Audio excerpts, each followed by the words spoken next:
Hello mga lods, ito na naman po tayo ngayon.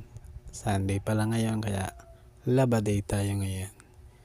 Kaya ito, laba na muna tayo.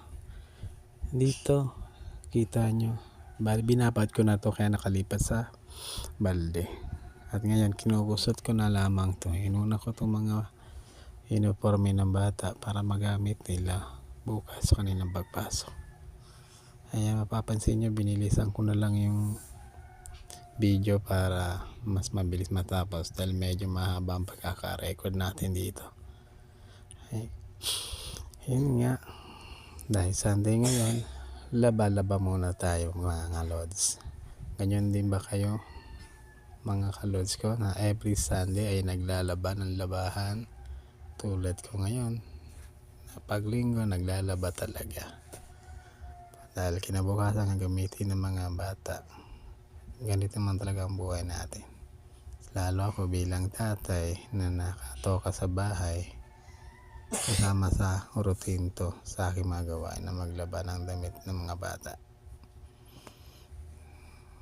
Kayo ba, ginagawa nyo rin to mga kalods? Mga tulad yung tatay o mister o mga misis nyo lang din ang gumagawa. Kasi ako, ginagawa ko rin talaga to. Kasama na sa buhay na to ang maglalaba ng mga damit namin.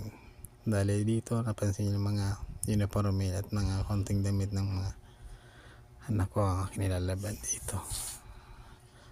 Kaya nasa balde na siya dahil binabad ko muna to sa Sunrox bago kusutin. Kaya ito kinukusot ko na sa balde, sinasabunan para pagtapos na ito babalawan na lamang at ayun, isasampay na pag natapos, diba? Ganun lang kasimple ang buhay natin.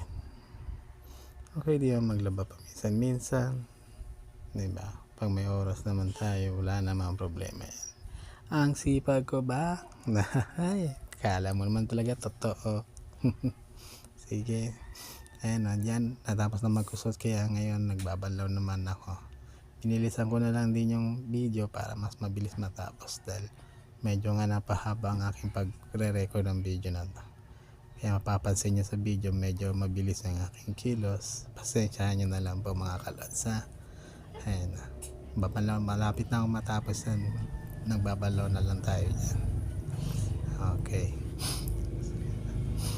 ayun lods, tapos na po tayo at salamat sa panonood nyo.